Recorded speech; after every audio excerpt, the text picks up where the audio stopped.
I am super excited to be talking to Rob and Melissa Stevenson today. I've had a chance to work with them. I think we met probably about a year ago now, and have had a chance. Actually, we probably met 6, 7 months ago, and we had a chance to really start working together and in your business. You guys have a very unique business. I think it's very cool. I'm excited to talk about it, especially because most of the folks listening to this are going to be e-commerce sellers, but you guys sort of have a different take on what you do with e-commerce. And just a really unique way of thinking about what you do, which I think is going to help a lot of people, even if they're not in the business model that you're in. I think they'll be able to think about their business a little bit differently. So one of the things I love about you guys, I don't think I've ever told you this, is I do love the energy you bring to the room, even in a virtual room.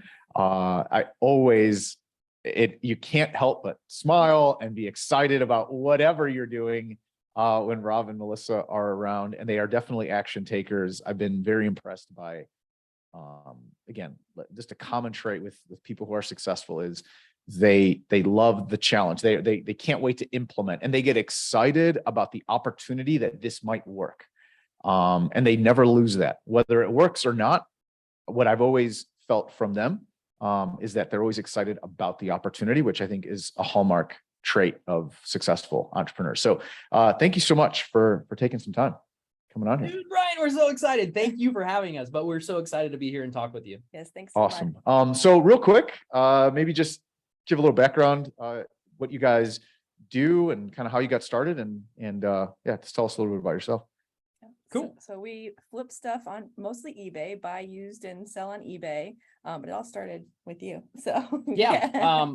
My parents kind of, when I was young, I come from a big family, 6 older sisters. I'm the youngest and only boy in the family. My parents went to yard sales while we were kids, to buy get good deals on stuff, but also to help provide for us kids. So I got modeled this at a young age. My parents would go to yard sales. They buy cool stuff at a yard sale. They bring it back. And this is before the internet, smartphones and all that. They bring it back, they clean it up for some items that they found, and they sell it in the classified section. So they take it from a small market, a yard sale might reach 300 people through a weekend, bring it to the classified section in a local town that might reach 25, 30,000 people, and they would be able to mark up the price. And I saw that from a young age. That's kind of how I got hooked into the reselling business. And now we just kind of do it on steroids because of what we have with the internet in front of us. So that's awesome. So let's talk about that. So what is the business model? And you guys both do it and teach others how to do it as well. So maybe talk about what you're currently doing. We've talked about it a little bit, and I have some questions, but maybe overall, like what's your current business that you guys are doing and also teaching people how to do?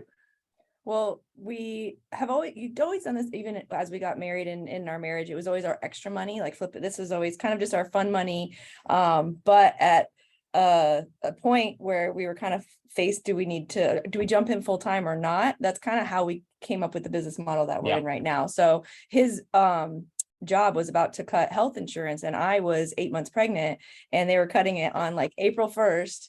Or the 31st of March, and I was due April 1st. It was like, okay, I had already decided this is baby number 3. I'm going to stop train. I was doing personal training because there's 3 kids that are 3 and under. Like, this is going to be insane. And so we already decided that. And then his job tells him that. So we're like, okay, well, we're already making more money on the side doing this. So what if we jump in full time? And so we did it. And that was kind of our first, but then we're like, okay, well, how do we make more per item in this limited time with all these 3 young kids? Yeah. So that's kind of how we. And there was one good point of that story is I worked for this company that I was working for like 5 years, and out of the blue they hit me with this, that I couldn't work as many hours as I was working, and at the same time we were losing our benefits. And it's like, okay, do I go and get another job and possibly end up in the same place 5 or 6 years? Or do we really, dive into our side hustle and figure out how to make more money at it? What can we do? And that's kind of where it was birthed. Our main business model is buying locally, OfferUp, Craigslist, Facebook Marketplace. We buy locally, we throw it onto a nation and a worldwide market, which is eBay, and then we ship stuff. So that's kind of, and it's anything we can make money on. We don't have like a specific niche that we're, bigger items, because we ship free, but we'll still sell anything that we can make money on. And we really go after higher profits now because it's saves us time. Exactly. So you were doing this as a side hustle, like flipping items, right? Locally, you were finding things, essentially retail arbitrage, right? You were finding things, putting them up on a marketplace, eBay, it sounds like, and it was just sort of to make some side cash. While you were working a full-time job, Rob, and you were full-time training, Yeah, I was doing personal training. personal training. Yep. Okay. So it's interesting because one of the first business before I started my first e-commerce brand, that's what we used to do. We used to flip, we'd go to estate sales. I had we had like a beat up old Civic, but I ended up going out and buying a Ram 1500 with an 8-foot bed so I could load this thing up, because I would go, and I got really good at, I don't know, I would have never thought that I would know what a chinoiserie chair was, and all these Greek key and all this other stuff. So, but I learned like what people wanted. So we'd go to these estate sales, pick these things up, and we'd flip it on eBay. And it was just a side hustle, but it was what I loved about it. And it's something that I think, and Gary Vaynerchuk kind of talks about, hey, a great way to start, right, is go to garage sales. And it teaches you all the things about business, about online business, sourcing the product, which now you don't have to go to China and order a pallet or a container, right? Sourcing a product, figuring out what the margin, what you could sell it for, listing it, kind of figuring out the online world. It's such a great, and for me, when I did that, and we made pretty good money, you know what I mean? We didn't have we didn't have all the strategies you guys have and have the shipping down. I mean, shipping was always a pain. It costs so much money. It ate into our margin. But it did like whet my appetite for what was possible online. And if I hadn't done that, I don't think I would have explored what else is possible online and then gone into kind of this whole path of e-commerce. So that's pretty interesting, because I didn't know that that's kind of how you guys started, was as a side hustle. Yeah. Yeah. And it's evolved even into more, because we have kids now, like Melissa said, our kids are 10, 8, and 6. Now. So evolving it into being able to fit it into our family life. Like we just got back a month ago, 2 months ago. So now in the summertime, we took a 6-week road trip, drove around the US, pulled our enclosed trailer, and we bought stuff all over the place. We bought stuff, put it in the trailer, brought it back, and then we sell it when we get back. But it's a write-off because we're doing business. We're able to see amazing stuff throughout the US. So it's evolving into different stuff. That's so much fun. Yeah, we picked up, I think, 14 items, and they're worth like $30,000. And I think we paid $1,400. A little over $1,400 for everything we bought on the road. Wait, hold on. You picked up $1,400 worth of like your cost of goods. Yes. Sold it for how much at the end? $30,000 worth. We sold about half of it so far. So it's a $32,000 or $34,000 of inventory that we were able to buy for $1,400. And you said you have a strategy to ship this stuff for free? Well, we do most of the stuff that we do ship. We'll ship for free, but it costs us very little to do it, because a couple $100. But our profits are so large, so it covers it. So yeah. Because I mean, there's such a big spread there. Okay, so we kind of talked about this at the beginning, because I think this is really cool to dive into. Actually, we talked about Warren Buffett. So you shared your philosophy on on when you buy, and I say, hey, Rob, do you know who else has that philosophy? Yeah. This guy named Warren Buffett, $80 billion or whatever he's worth, greatest investor of all time. So you're in good company. And the idea was you make money on the buy side, right? Everyone thinks, people think, let's say Bitcoin, right? I'm going to buy Bitcoin and it could reach $500,000 and I'm going to make all this money. And Warren Buffett, he never invests that way. If you read anything about Buffett, which I recommend everyone listening, read up on Buffett. He has wisdom that goes way beyond finance. It's life wisdom.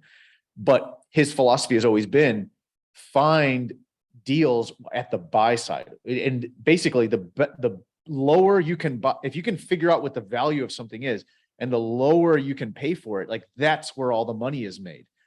And then on the upside, when you sell it, that's great, but it really is finding the deals. And you kind of talked that, like, that's sort of your philosophy, right? So clearly you were able to do that, buying $1,400 worth of product, have sold half of it for $32,000. Can you talk a little bit about that process and kind of what you're looking for?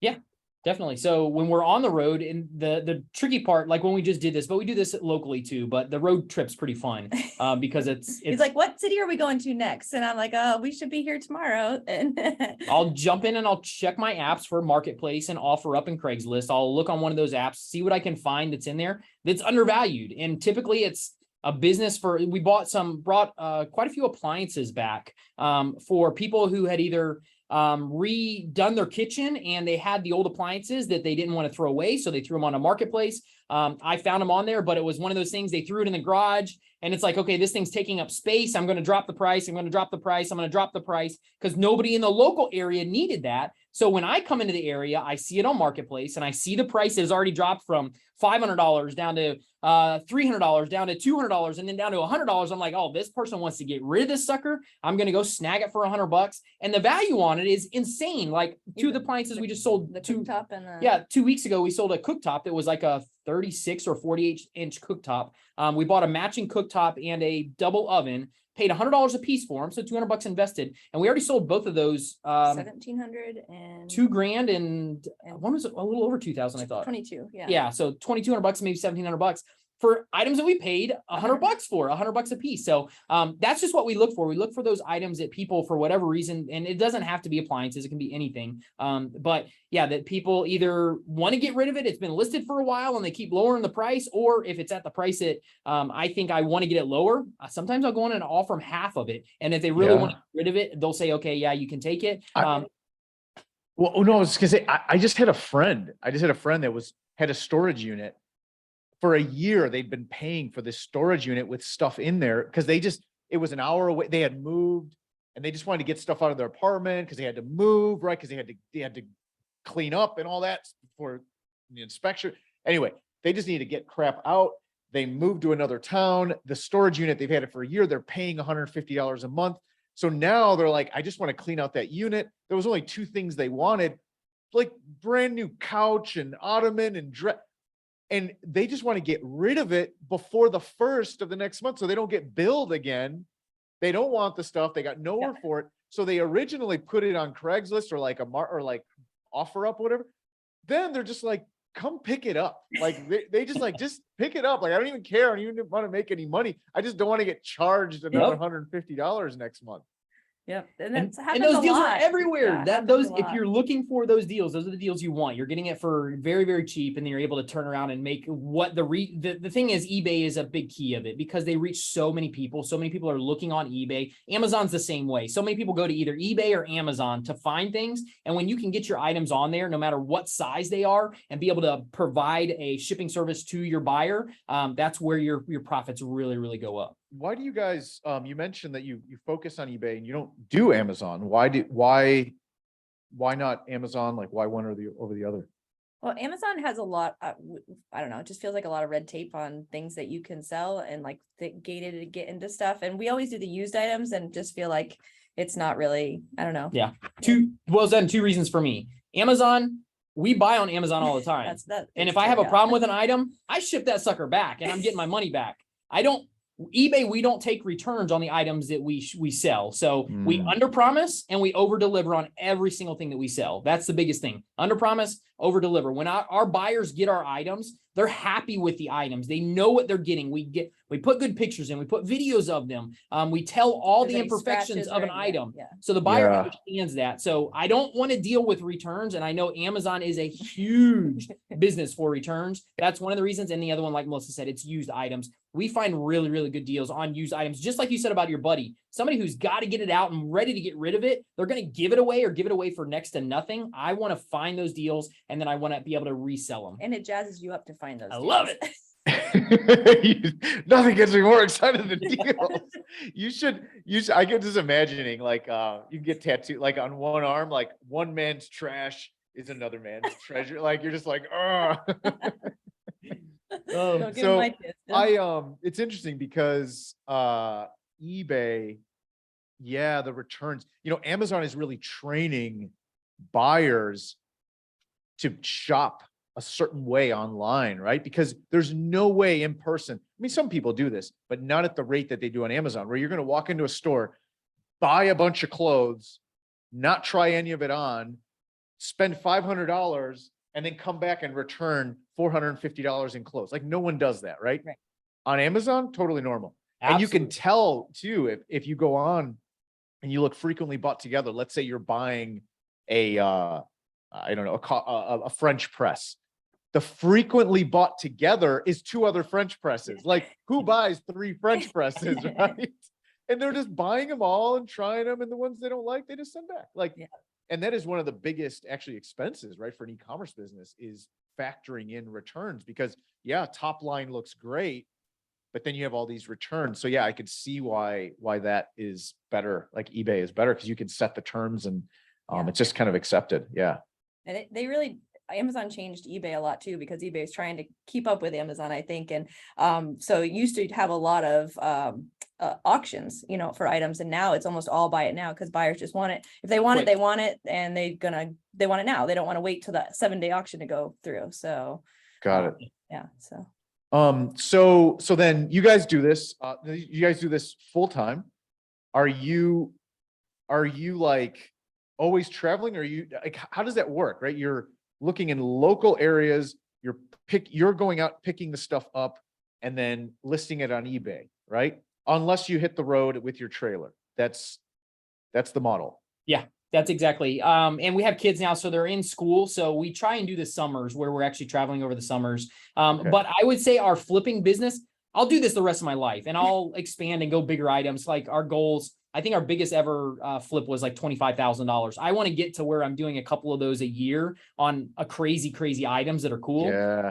But that's our goal to go to that, but I'll always flip no matter what. But our flipping hours that we spend probably are down to 5 hours a week on flipping. We more focused on now when we're teaching people. We have a university that we teach people how to do the same thing. It's taking up more time to be able to do videos, training videos, helping people do that. So we spend a lot more time on that side of the business, but I absolutely We'll never stop. love the flipping portion. So I'll do it the rest of my life. So Yeah.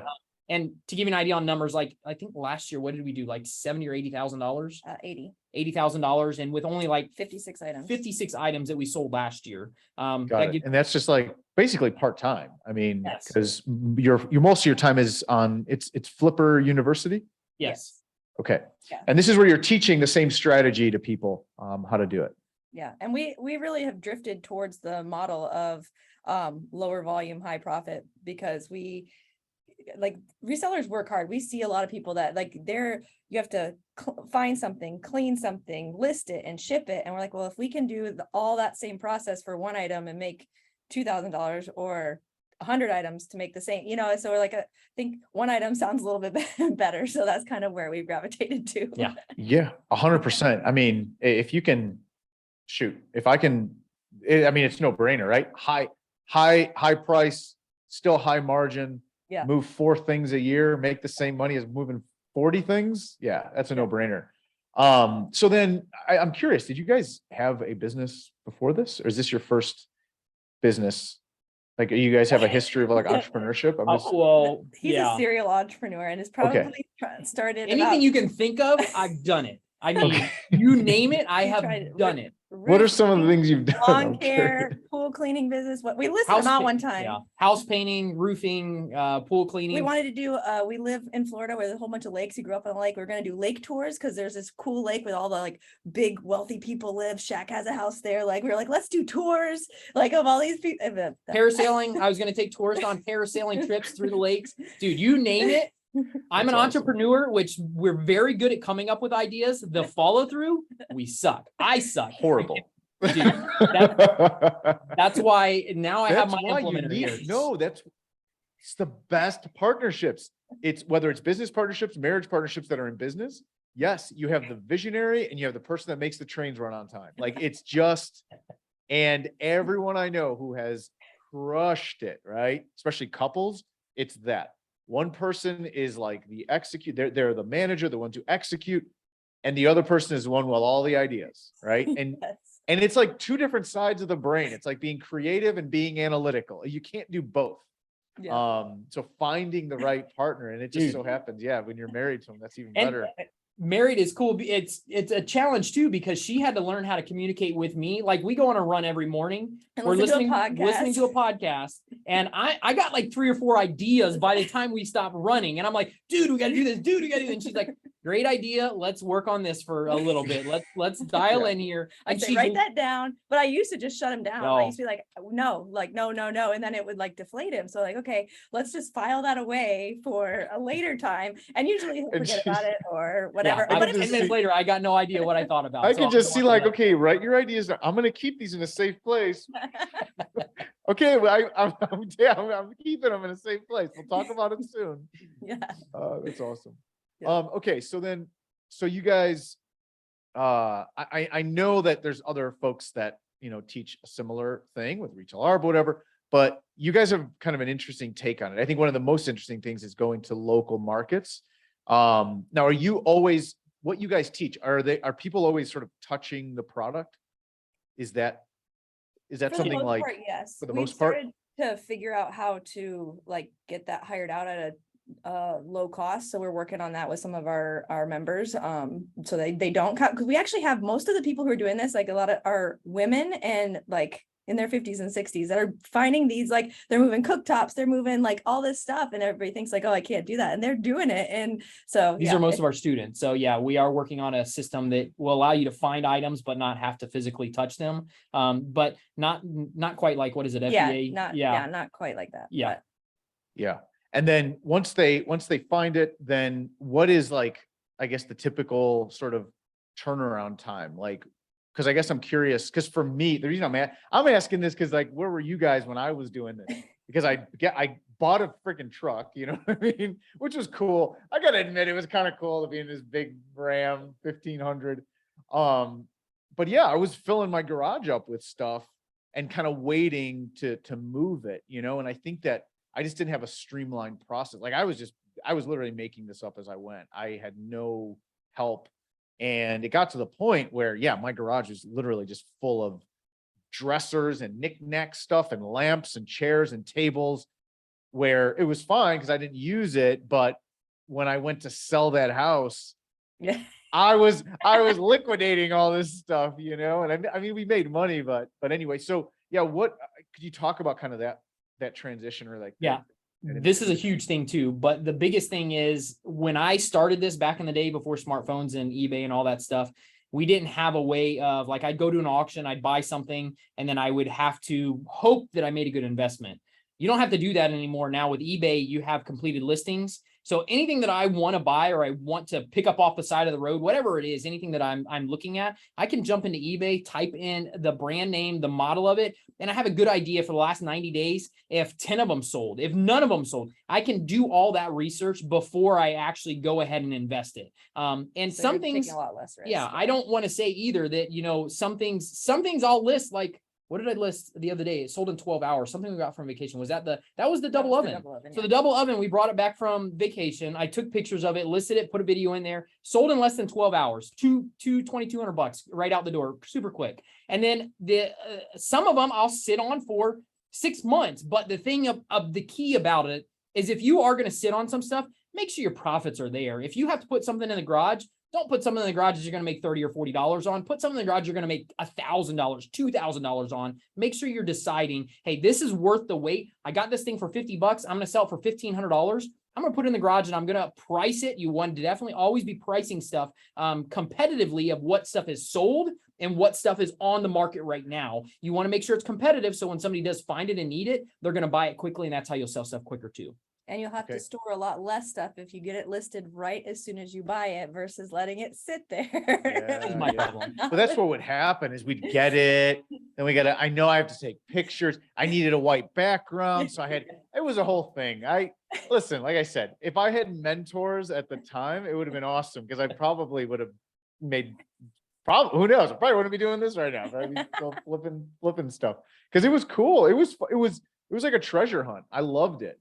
Dude. And I think what gets you excited is probably the same thing I liked was it felt like, I don't know, it was just a rush to know, like, I know I can sell this chair for, whatever, $500. I know And here I'm buying this thing for $50. This Yeah. is freaking awesome. It's like finding money. It's crazy.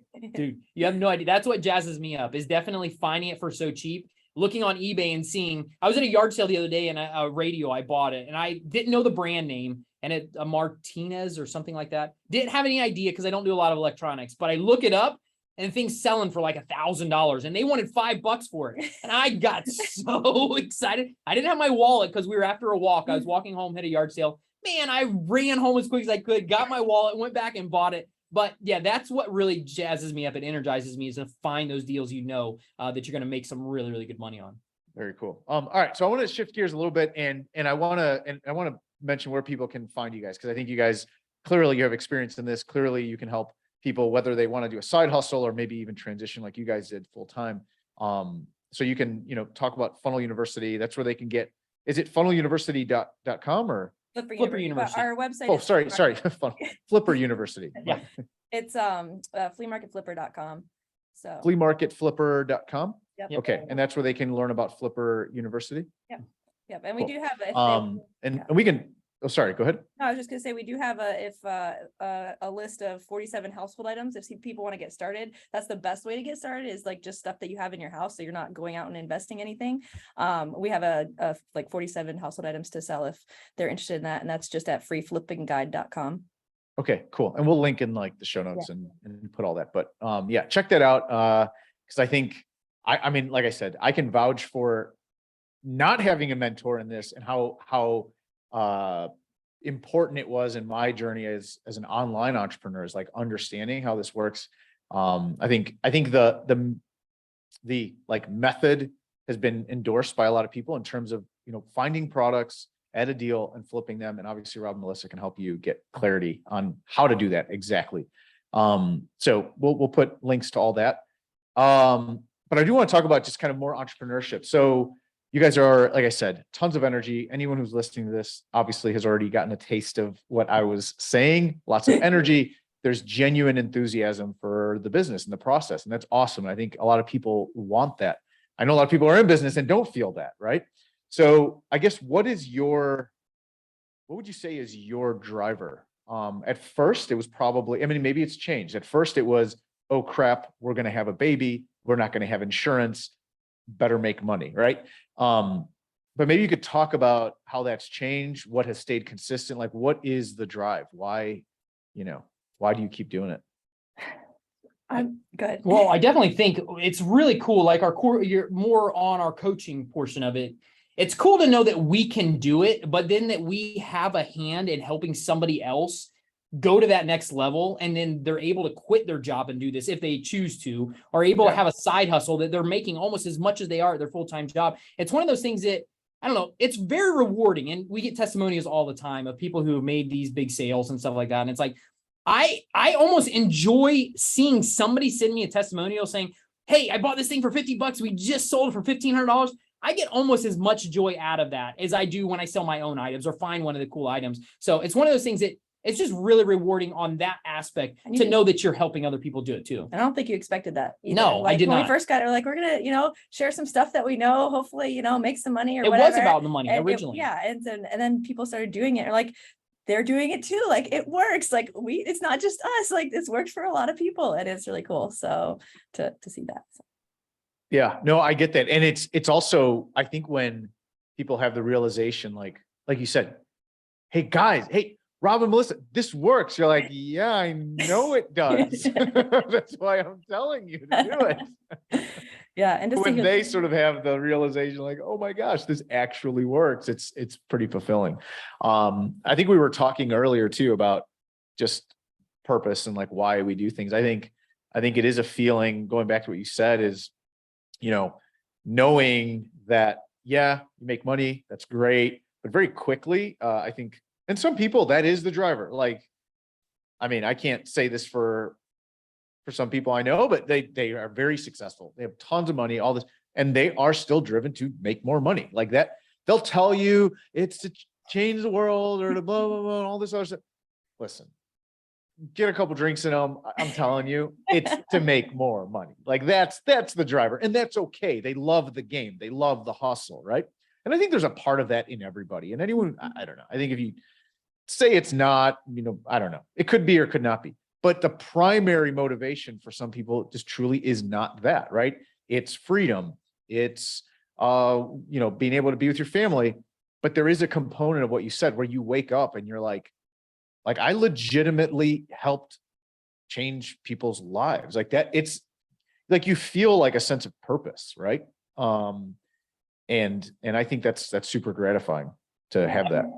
Yeah, absolutely. And I also think too, it is a lot family. Like we were talking before about your buddy who he realized, my kids is what I'm doing stuff for. Us is, and you really hit it too, on the freedom and being able to go to your kids' school or go on a field trip with your kids, the freedom to do that kind of stuff. And then to be able to do, like we did a 6-week vacation. That's the kind of stuff that really drives us as well, is to try and be present in our kids' lives and be able to do fun stuff with them. I didn't really have that with my parents when I grew up. My dad was always working, and it's one of those things that I want to be able to do that with my kids. So I think that's a big I point wanted too. to add to that too, is that's something that no matter how much or how little of money we've had, it's always been important to us to take time to, like, he loves we go on vacation, take the kids somewhere. And so like we make it work. And I think that because of that, we're still doing that. Like, I don't know, because you could get busy. Everybody's busy, but we make it a priority to do stuff with the kids. Absolutely. And take the vacation and do that, even when it might not be convenient, or we might not think we have the money. Let's go flip some more stuff and make the money. Yeah. Back from a vacation, and Melissa's like, get to work. We got to make some money. We just spent a lot of money. I know for me, a big realization, because I've always been an entrepreneur. Then I played golf on the mini tours, like semi-professional golf for a while. Eventually there came to a point where I was like, all right, I got to go have a real job. And I got my math degree, and I was a consultant and all this. But I realized that a big part of my driver now is like, I am not employable. Like, I really am not employable. I can get in there and I can be excited. I'm going to take owner. I can be an intrapreneur, man, forget that noise. After 6 months, I'm like, I'm making these fools a lot of money. This should be going in my pocket. Like, and they're telling me when to be here, when to go, when to leave. Yeah, it's not going to work. That's not going to work. No one's telling me what to do. That was one thing actually early on, and when we're working together, because you have to learn to work together as a couple. Like I'm like, okay, you need to do this, this, and this, or this by here. And he's like, I don't have a boss for a reason. And you're not my boss. Don't tell me what to do. So we had to learn how to communicate. So we've got a I lot. don't have a boss for a reason. That's right. Yeah, that's awesome. All right. So another question. What would be, you've been entrepreneurs for a long time, done a lot of things, done a lot of things right, probably done one or two things wrong. What advice would you give? I always love to invert the question. This is a Charlie Munger thing. I've always have talked about this. He says, always invert. So yes, you want to know what are the things you should be doing. I guess, what are the mistakes people should avoid that can help them probably move a little faster? Things that you guys have learned that you might want to pass on. Yeah, definitely. One of the things that I talked about a few minutes ago is I had to learn this the hard way. When you're selling used items, under promise, over deliver. Not the other way around. Make sure when I first started selling on eBay, I would get an item from an auction and I would take a picture of it, and I wouldn't take pictures of imperfections, scratches, scuffs, anything like that. And I would think that it wasn't a big deal. I would sell it, the buyer would get it, and they'd be upset about it because something was wrong with it. So say it's in mint condition, and they're like, it's not mint condition. To me, it looked like it was in great condition with, a couple little specks, but not that big of a deal. So I wouldn't note that kind of stuff. So that's one of the huge things in our business that we try to do. We always say, expect scratches, even if there's nothing that we can visibly see. We're like, expect that it's a used item. And yeah, I almost try to turn people off from buying my item because I want them to be happy when they do get it. Yeah.